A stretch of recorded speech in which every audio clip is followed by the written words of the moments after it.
pintaho.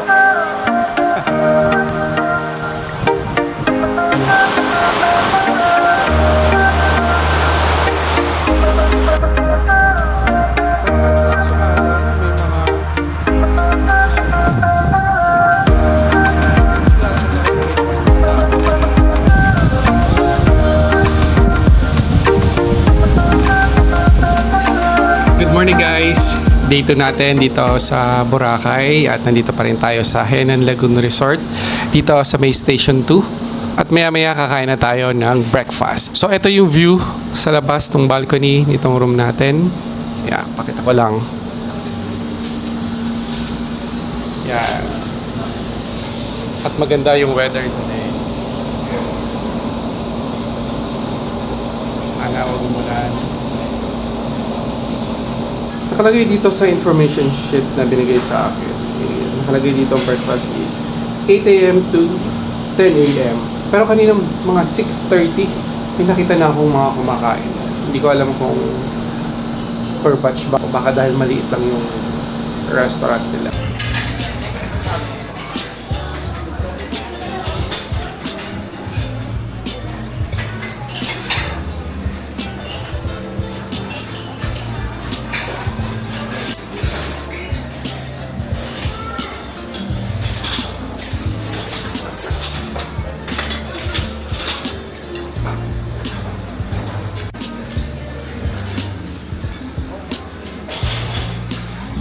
So ayun guys, tapos na tayo mag-breakfast.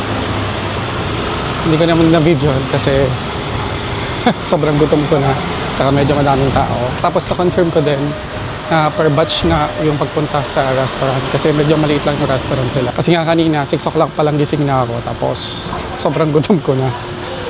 Eh nakalagay kasi doon 8 a.m. to 10 a.m. yung breakfast. Pero sabi naman ni ate, doon sa restaurant kanina tinanong ko, pwede naman daw pumunta anytime.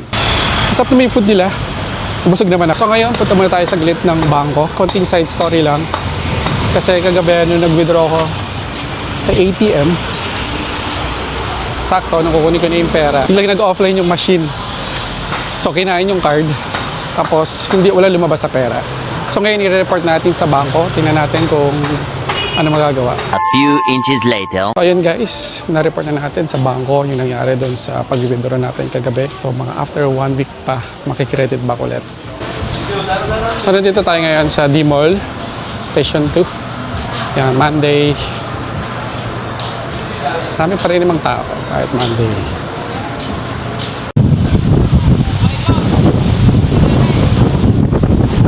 So weather check, yan maaraw. Hangin, kaya maalon. Marami naman nagsiswimming. Mga 11 o'clock na.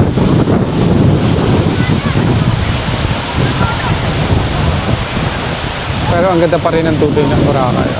Parang sarap maligo. Kahit maalon.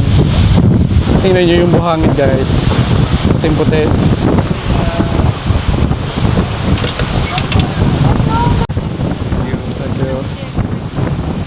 Ayun guys, bumili tayo ng taho, 50 pesos. Yung kumakain ka ng taho, tapos ganito yung view mo. Oh, di ba?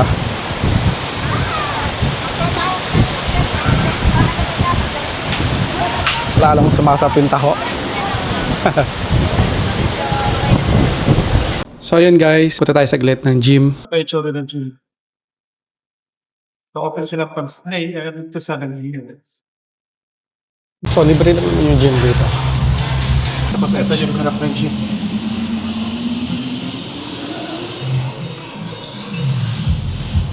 Hi guys, nandito tayo sa Island Chicken Inasal. Dito tayo magla-lunch. Although medyo late na, 2:30 p.m. na. Nag-try tayong kumain dito kagabi pero sa sobrang daming tao hindi tayo nakakain. Kaya sa iba tayo kumain. So in order natin is spicy pet shop. Ito yung mga menu nila. Guys, dumating na yung order natin, spicy pet shop. So nilagay ko ng oil yung rice natin. So sour. That's it.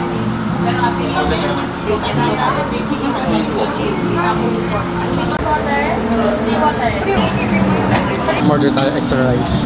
Chicken. So, ito yung total na kinain natin. Time check, it's 3:40 p.m. At ganito kalakas yung alon dito sa may Station 1. Ayan. Lakas ng alon. Pero kahit malakas yung alon, may mga nagsuswimming pa rin naman. Ayan. Ayan guys, so tingnan nyo. Ang lakas ng hangin.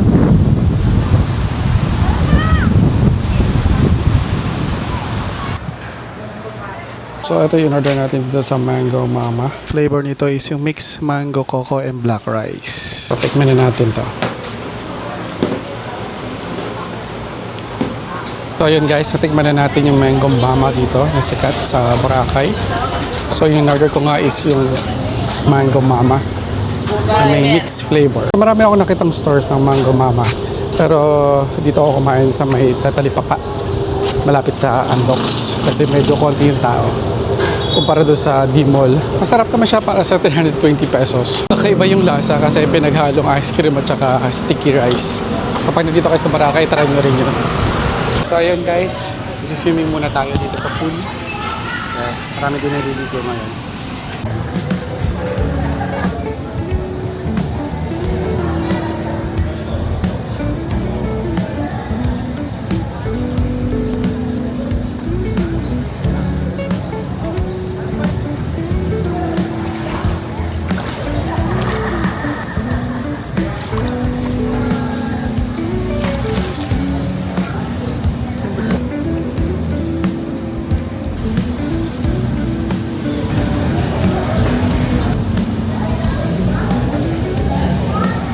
A few moments later. Ayun guys, mula na nga dito sa Boracay.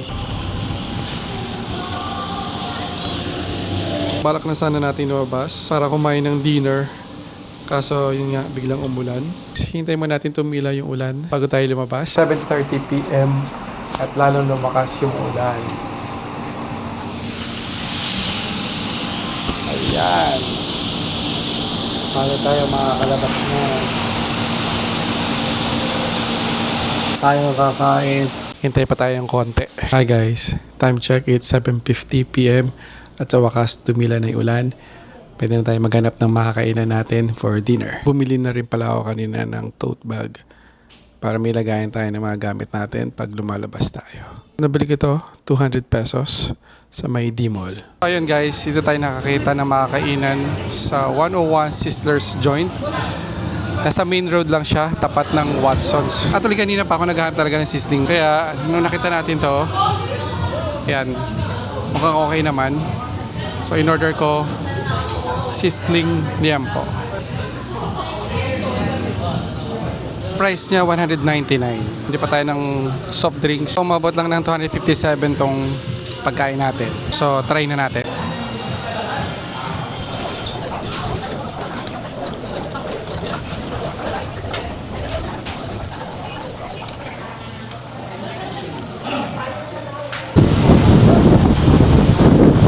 Ayun guys, nandito tayo sa may beach. Lakas ng hangin. Sana bukas huwag na ganyan. Para maglakad-lakad pa rin tayo.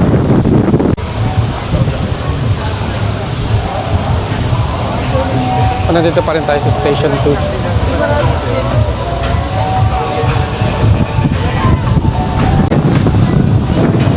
Ano, naglalakad-lakad pa rin naman mga tao.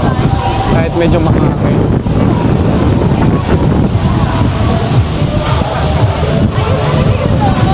Saka may dala naman tayong payong just in case na umulan.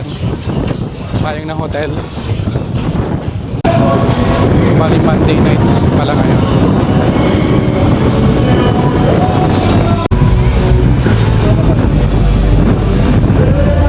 So wala tayong nakikitang fire dance syempre. Hindi pa pwede. Kakayanin fire dance dahil sobrang lakas ang hangin.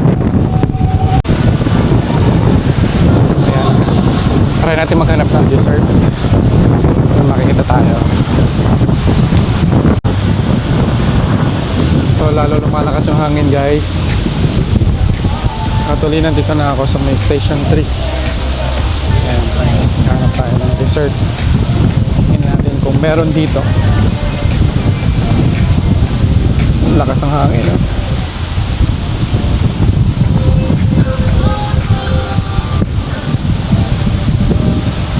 Nakabalik na tayo dito sa hotel natin. Wala tayong napiling dessert. Kaya bumili lang tayo sa 7-Eleven ng piatos. Yan. Boy bawang. At saka itong royal strawberry. So yung day 2 natin, parang ang dami nating ginawa. Gym tayo, pumunta tayo ng bangko. Swimming din tayo sa pool. Tapos umulan. Well, sana bukas maganda yung weather para marami tayo ulit magawa. Paano guys? Bukas ulit.